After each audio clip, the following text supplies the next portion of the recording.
Okay, so I put together this little partnerships and investment presentation to support those of you that are asking the question of, should I raise money? What does that look like? Should I build a team around what I'm doing? What could that look like?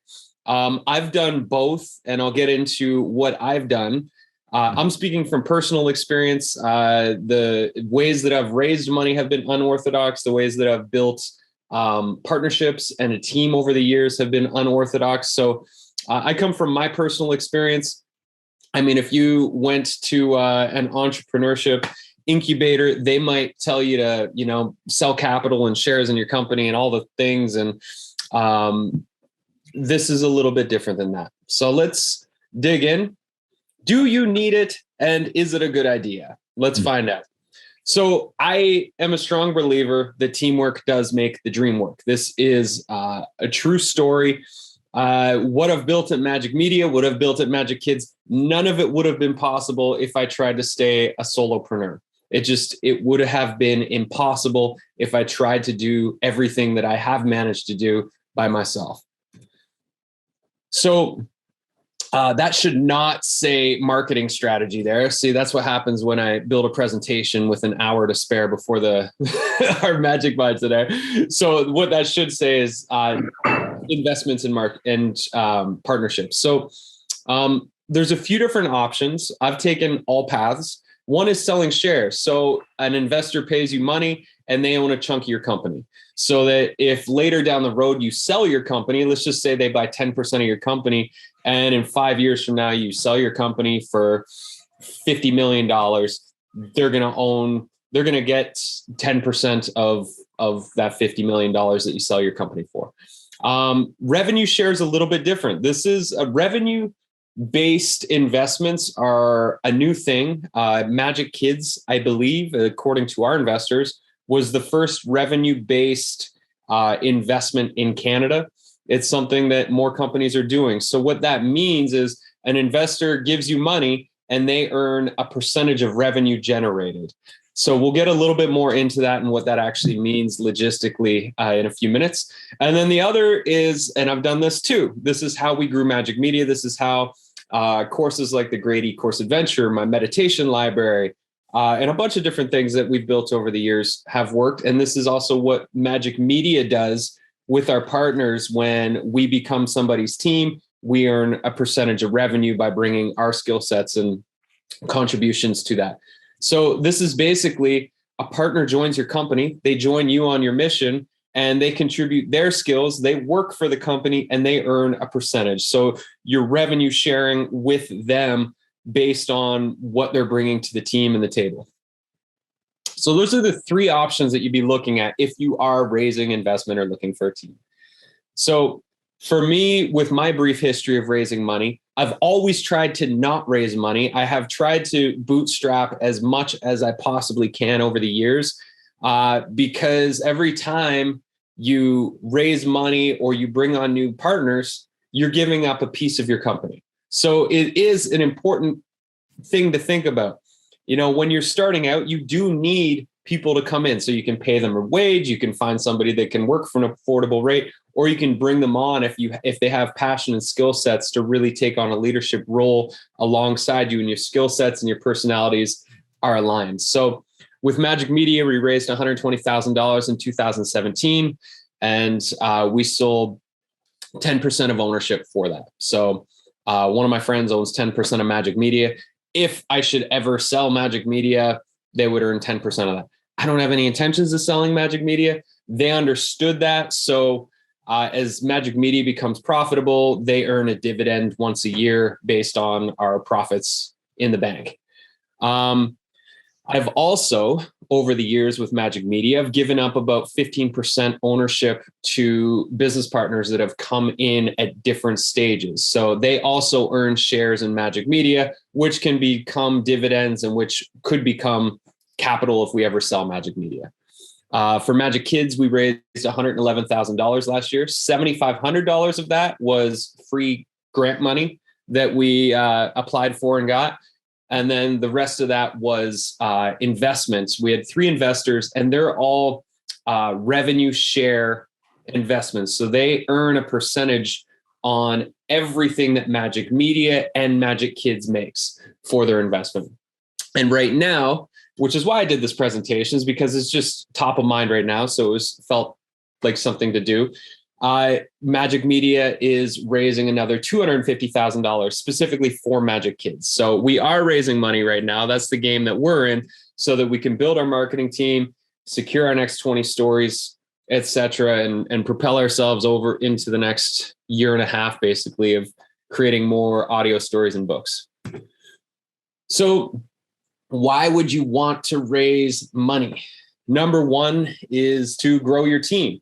You need a team, whether it's videographer, editors, a website developer, having a marketing team, whatever it may be. It's going to require a team to grow your business. And sometimes it just makes sense to sell a piece of your company to accelerate the growth potential. It's kind of like, well, I can do it myself. It'll take 4 years, or I could raise some money and do it in a year. Which do you choose? The path is ultimately up to you. Number two is to build your products. So when we raised money back in 2017, that was so that we could build a couple courses and expand our brand and all that sort of stuff. And then also when we raised last year for Majik Kids, that secured our first 16 stories. And it helped us build the brand. It built the printing and distribution channels and essentially built the framework for what we now have for our company. And then the third reason to raise money is to market your offerings. So maybe you need to raise money so that you have a significant marketing budget or can hire a marketing team. All of that needs to be thought through, because if you're raising money to build the product, are you going to have money left over at the end of that to actually market the product that you're building? So you want to work that into your budgeting that you're going to do if you do decide to raise money. So why seek partnerships? Superpowers unite. That's number one. I mean, my business partners over the years have always been my friends. We've been creative collaborators. I bring my vision and my skill sets. They bring their visions and skill sets, and we've been able to do great things together. Number two, enthusiasm multiplies. So finding people who share your passion and purpose is a priceless asset to bring to your team. So if you can find somebody who has complementary skill sets and shares the same passion as you, it's like, why wouldn't you bring your powers together and use that electricity to make magic? Number four is if you seek partnership, it just keeps more ownership inside of the company. If you sell shares in your company, chances are those the people that invest in your company are going to they might want voting rights. I mean, it's happened many, many times that a CEO sells off a lot of the shares in the company, and eventually the board of directors and the investors kick that CEO out, and they're not even in the company anymore. So if you're doing partnerships or revenue share, you're not going to get kicked out of your company. I have full control over Majik Media. Even the investors that I do have, nobody has voting rights except for me. So that's the way that I've structured it for myself, and I've been fortunate for that. So it's something to consider, is like when depending on the business partnerships and how you structure the investment arrangement, try to keep as much control as you possibly can, so you can keep steering the ship in the direction you want to go. And basically, with the idea of like building a team is having partners versus employees. So one of the things that we're working into, that I worked into Majik Media for our partnership projects, and that we're working into Majik Kids, is offering a percentage of our revenue to the team, so that instead of hiring employees, that this is just their job and they clock out at the end of the day, that we're hiring ultimately entrepreneurial people, keeping the entrepreneurial spirit alive inside of the company, so that everybody has an invested stake in the success of the company and what we're trying to do together. So that if we do great, then everybody gets rewarded with some form of bonus check at the end of the month or at the end of the quarter. So just a simple revenue share example. So that you can understand what revenue share means. Majik Media is currently raising $250,000. So we have 10 investment spots at $25,000 each. Basically, that's 1% of all revenue they will earn through Magic Media and Magic Kids. So the example here is if in the next 5 years, Magic Media makes $5 million in revenue, then they would receive a $50,000 return on their investment. They would double their investment with that $25,000. So for any of you out there that are thinking about this, and the way that I've structured in the past, let's just say you don't bring on a partner for your whole company, but you have a specific project. Say you want to produce an online course. Jenny, I'm talking to you right now. You want to produce your dream online course, but you need a media team. So you bring on a media team to produce your videos, to produce your audios, to help you create the content, essentially, to make it come alive. And you be the teacher. You bring that team on and you say, you guys come do all the media work for me. I'm going to show up and be the teacher and do what I'm great at. And you guys get 25% of the revenue for the lifetime of this course. So that's a very simple way to do it, that they don't necessarily have to be your business partner forever and always. You could pick a very specific project that is meant to generate revenue that you're going to build, and you could essentially have them earn just on that one product. And that's something that I've done in the past as well. So there's a lot of ways to go about this. And it does, for me, like my mind is always thinking creatively around like what are the leverage points here in my relationships? How can I leverage the people in my life, their skill sets, our shared passion and interest, and how can we do something together that would be better than if we all go about our business on our own? So as you're thinking about partnerships and investment and all that sort of stuff, just start to consider like, what are the leverage points in your network? Do you have hubs somewhere? Do you have people that you could ask if they would be willing to make an introduction to somebody that could join your team or potentially invest in you? And that can go a long way. So what you need if you want to raise investment or you want to enroll people into joining your team, number one is a business plan. So that could be 2 pages, it could be 3 pages, it could be 10 pages. I mean, business plans, I wrote a business plan years ago that was like 50 or 60 pages. It was insane. You typically don't need a business plan that long to raise investment capital. For Magic Kids, our business plan is like, it's our pitch deck, basically. So that's the second thing you need a pitch deck, a 10 to 15 slide presentation that you could pitch somebody in less than 10 minutes. And they could understand who you are, what you're doing, what the company is, how it makes money, what the revenue potential is, how are you going to market it, etc. You're doing all that in 10 to 15 slides. I'm going to share with you all our pitch video for Magic Media that we're sharing right now. It's a 10-minute video we produced on the investment opportunity, and you can see how we structure that conversation. I hired somebody to build our pitch deck and to coach me through the process. So that'll kind of accelerate your learning as well to structure your own pitch if you go this route someday. You'll need 3 years of projections. So that's the really fun stuff of digging into a spreadsheet and creating a budget and creating the income streams and the revenue potential and all that sort of stuff, and show how you're going to grow the business over 3 years. And then a list of investors or partners. So who are the people in your life that you would want to partner with, or who are the people in your life that you would ask to invest first? So typically friends and family are the first people you go to invest in what it is that you're doing. After that, you ask friends and family to see if they know anybody. The people that invested yesterday, they're friends. I actually reached out to them to ask if they knew any investors to pass the word along to. And they said, actually, we want to invest. So that's how that came about.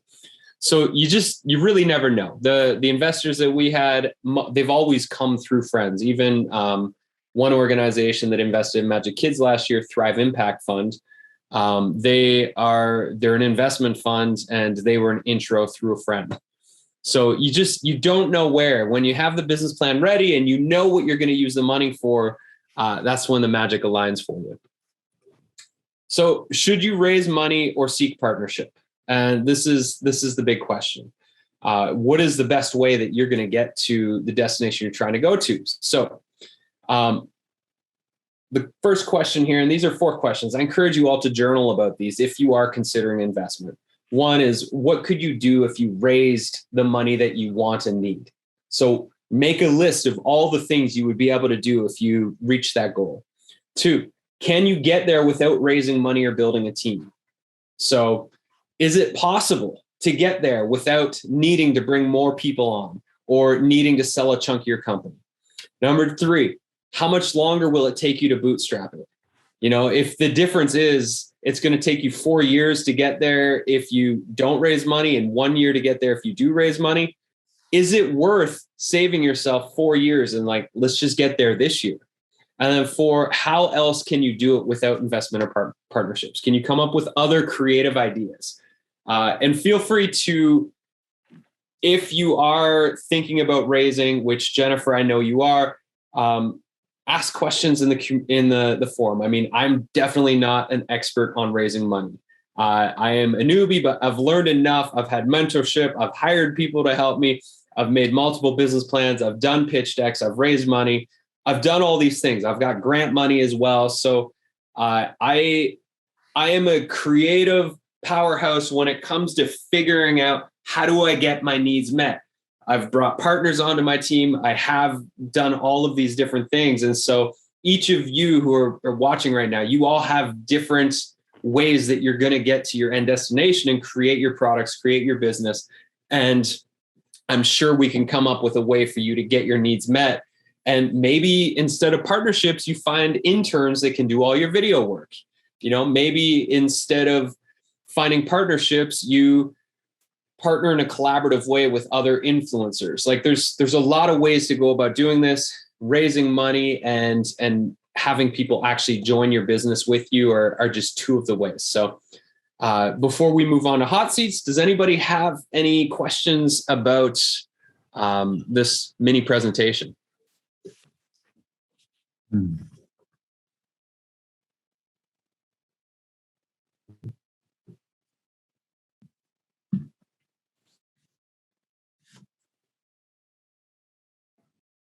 Let's see. Jenny said, can you tell us more about how you find these partnerships and investors and how you decide if they're a good fit and how you determine the dividends they receive? So I have never paid a dividend yet. MAJIK Media is like, you know, we've been putting all the money back in, which was the understanding our investors had is, you know, we're not going to pay dividends for a long time because we're growing the company. So that's where our capital goes, is back into the business to hire more people, to do more creative projects, because what we're looking to build is assets and a reputation for years to come. So where to find investors? Again, friends and family is where you start. So once you get your plan, you got to go out and tell the people in your life that believe in you, that love you, and pitch them on what this opportunity is. But there's also there's angel investors. If you look up angel investors and then your particular area, if you look up, so one of the big ones, at least up in our area, is impact funds. So impact funds are groups of investors that are looking to invest in specific projects that make an impact. So a lot of those impact funds are focusing on like the green sector, education, agriculture, like all that sort of stuff. There's so many different kind of areas. So mental health would be another one that you could find impact funds. In the same way that you could search for investors in impact funds, you can also search out grants in those exact same things. So again, agriculture, mental wellness, et cetera, which is, I hired a grant writer. So the structure I have with my grant writer right now, I pay her $20 an hour and she gets 10% of any money we raise. So we're trying to raise $250,000 in the next year just in grants, which is free money, never needs to be paid back. And she would make her $20 an hour plus $25,000 if we raise our goal of $250,000. So there's thousands of grants that are available in North America alone for so many different things. So if you just hire somebody that's their jam, they'll ask you all the questions that you need to answer, and they'll structure your grant applications and apply them for you. What else do we have? Can I ask a dumb question to follow up that? Of course, there's no dumb question. By the way, I've been a grant writer for like the last decade. I think I've raised, but I amazing. See doing both. I mean, yeah. What's in it for your investors? Just because they want to see you succeed, that aren't getting money because you're reinvesting. I'm just thinking about. For them, they didn't need the immediate return on investment. So they're investing in the long-term scope of the company. So when Magic Media is extremely profitable, they'll get a fat dividend at the end of at the end of our year ends with the profits earned from the company. For other investors, like for the ones that just invested yesterday, they get 1% of all Magic Media and Magic Kids revenue. That gets paid out every single quarter. So they're making money every quarter based on our revenue. And what we're using the money for is Magic Kids. The reason that we're including Magic Media in the deal is Magic Media owns Magic Kids. Magic Media is a safe investment because we've had year after year growth for 6 years straight. So for somebody to invest in that with the purpose of lifting up our new branch of Magic Media, that's what we're putting the money towards. And so for a business, for example, like mine, where there's no guarantee. I mean, I think we'd like to think I'm going to be successful, but there's no guarantee I'm going to be successful. Is there something written into the agreement? Let's just say my uncle gives me $5,000 and then I don't make money. Yeah. I don't make enough to, there's something in the agreement that says, at a certain time I would pay my uncle back $5,000 plus a certain percentage or something. That's right. So for example, with the investors yesterday, the agreement is that they earn 1% till they double their income or double their investment. Okay. So when they get paid out $50,000, we're done, walk away, they've earned their money, and that's that. So with your uncle, if you put in $5,000, and you could do something similar that, we'll pay you X percentage of what I make until you've doubled your investment. So that's where you need to get down on a spreadsheet and just like do some analysis of like, how much percentage could you give away of revenue for that $5,000 that you're going to earn to make it actually work, so that, you don't want to give away too much of your revenue. Otherwise, you're not going to be able to feed the business and keep that growing. Everything will go back to paying the loan to your uncle. Yeah. If anybody can, line of credits are very cheap. I took out a line of credit several years ago for a studio, and I think it was $30,000. And the interest on that line of credit was like $90 a month. So in some cases, a line of credit is great. It's different than a loan, which has higher interest, and it's different than a credit card that has really high interest. Very low interest on line of credits, at least in Canada. I don't know what it's like where other people are. Do we have some more questions here?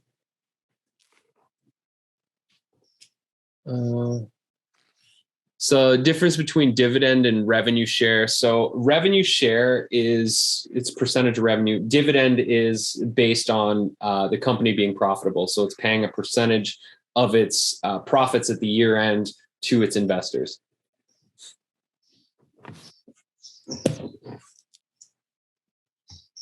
Any other questions before we carry on?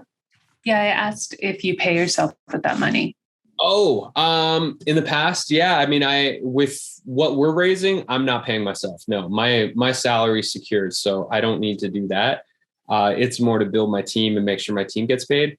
For past investments, when we raised our $120,000, absolutely, that was to pay myself a salary so that we could just focus on building the assets that we needed through that. So I paid myself the minimal amount that I needed to make. So for example, Jennifer, like if you're selling a piece of the company that you've just spent all this time building, you might pay half of that investment capital to yourself because you're selling your own shares in the company. And so you might pay part of that to yourself for the work that you've done to build what you have. And then the other chunk of that money might go into the company. And that's entirely up to you. And you're going to have to show the investor what you're using that money for. So if you're going to say with a $50,000 investment, pay yourself a $25,000 fee for the work that you've done and for the shares that you're selling in the company, you're going to have to justify that to the investor that's coming in. And I think that's pretty par for the course that, if you're selling a chunk of your company, you're going to want to earn some of that for yourself.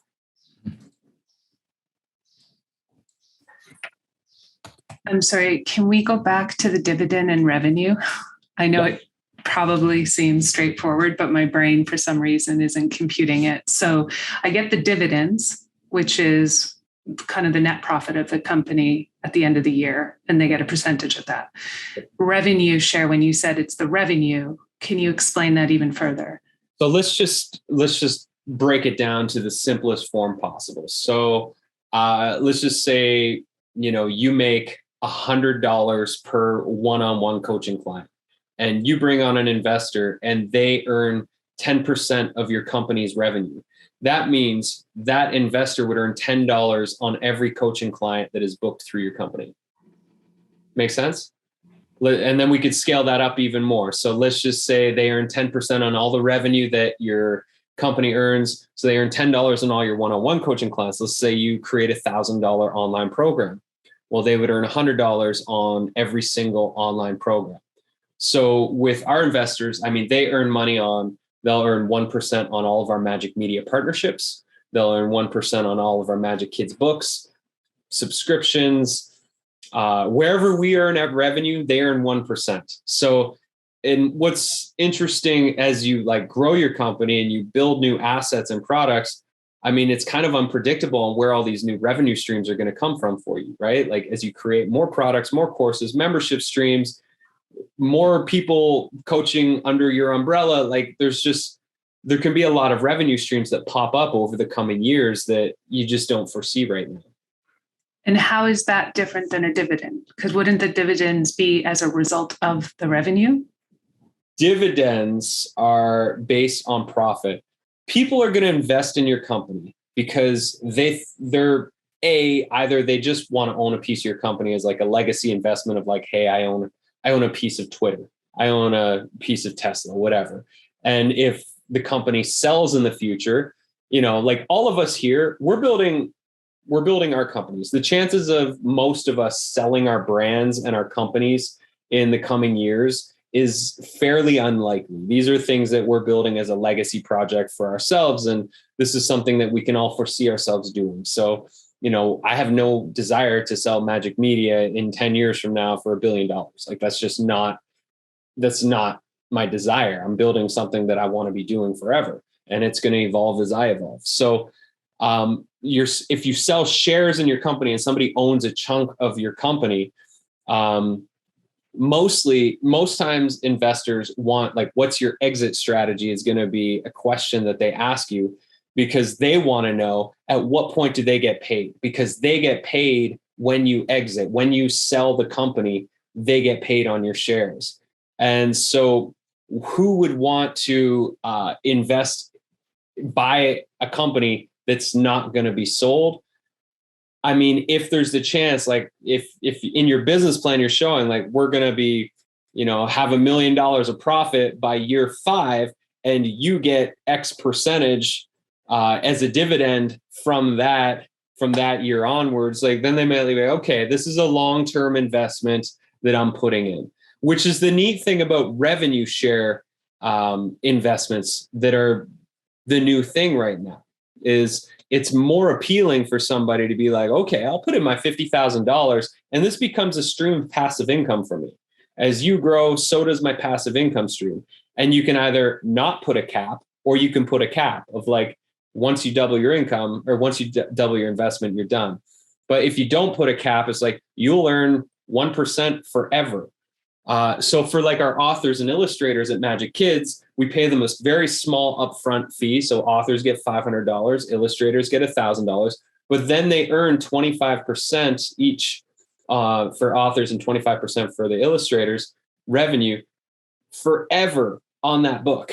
So they put in the 4 months of effort to illustrate the book, but then it becomes a passive income stream that grows over time. So for what you're doing, revenue shares, it's a beautiful thing as long as you figure out what is the right revenue that's going to show them you should double your investment within 3 to 5 years. And they get paid. For us, we pay out quarterly. So we do an investors report every quarter. Here's the numbers. Here's the growth metrics. Here's what we did to market and grow. Here's the new partnerships. Just lay it all out in this big document, multi-page kind of reports of here's the story of the company from the last 3 months, and here's your payout.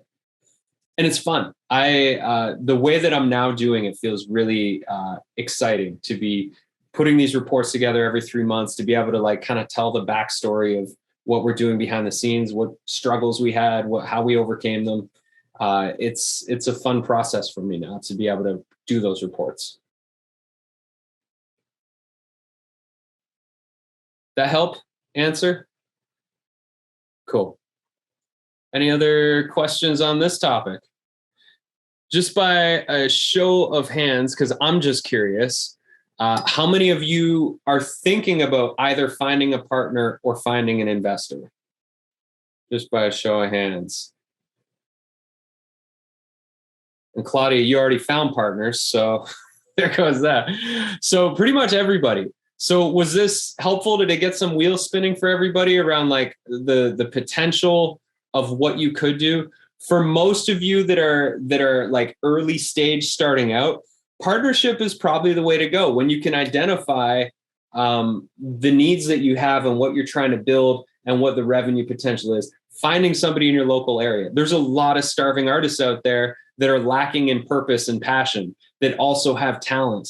So when you can find those people, and that's how I recruited Blair and Andy in the early days of Majik Media was, they had all this talent. They weren't getting much traction with their own stuff. So I brought them on and rolled them into my vision and said, let's share in the bounty of what we create together.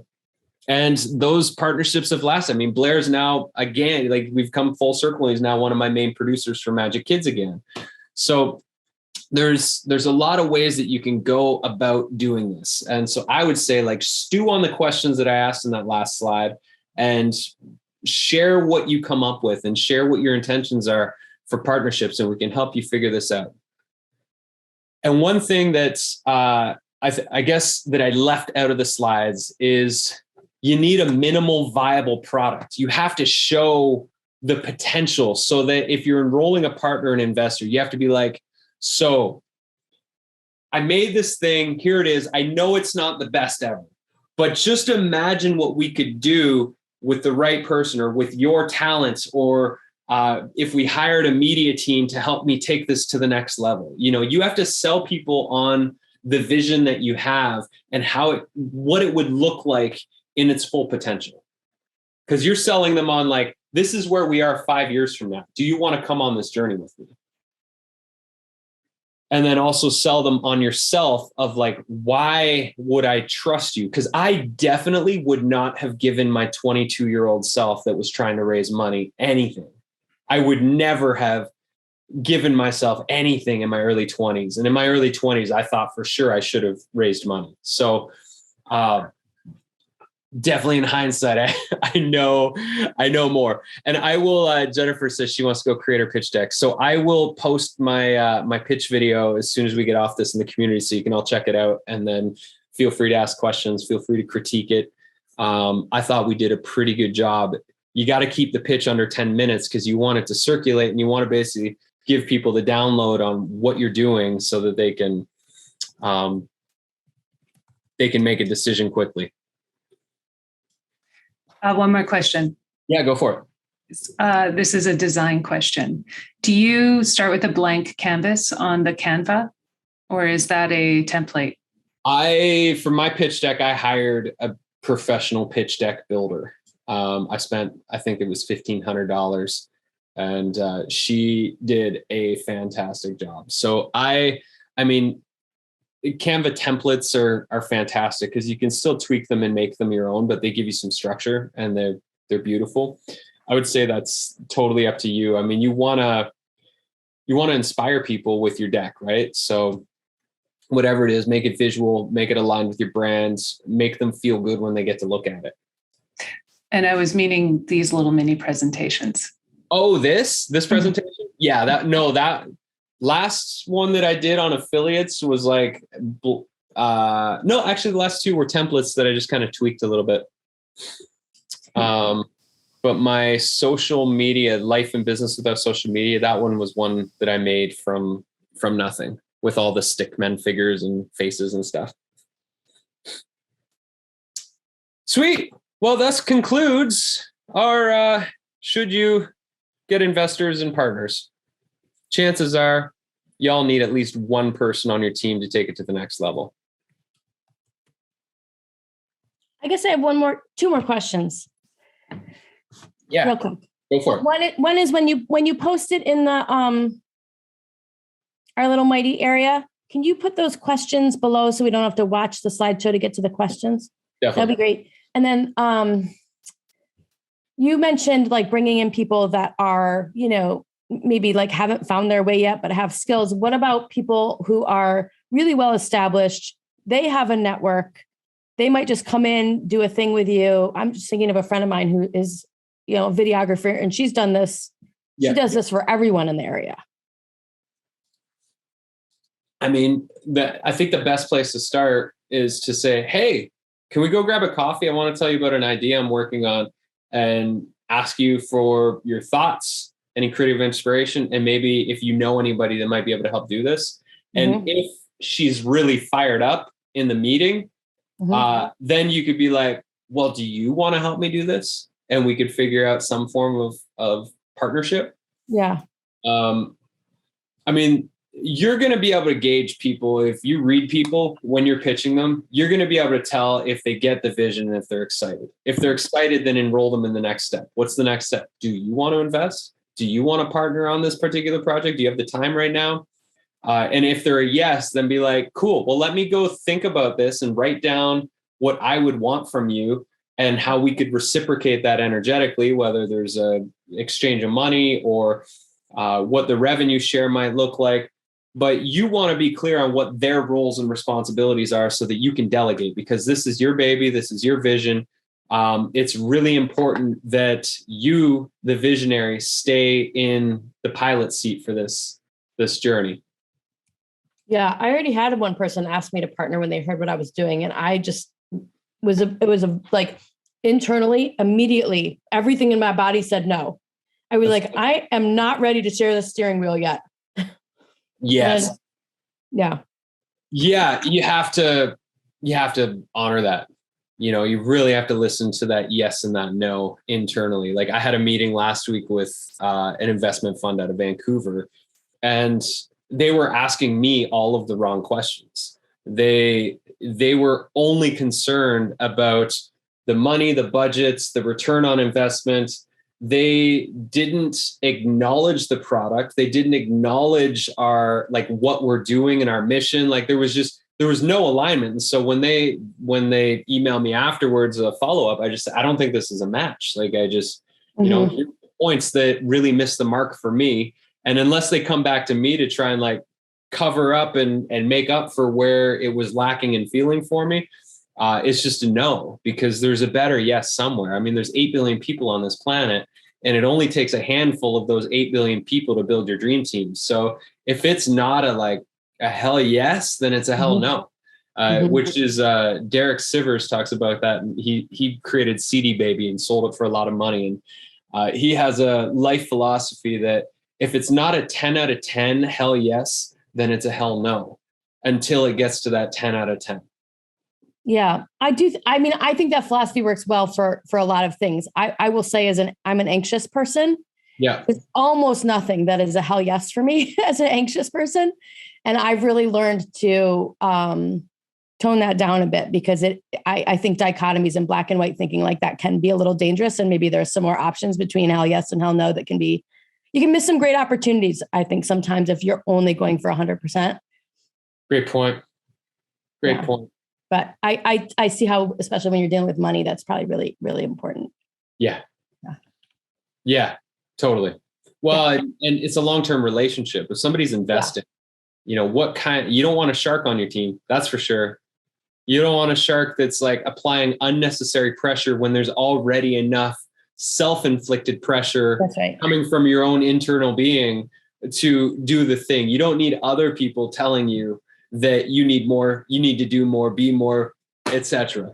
So though you have to watch out for those red flags as well, because when somebody's investing or when they partner with you on a project, it's a long-term partnership. So it's got to be like a personality match as well. Yep.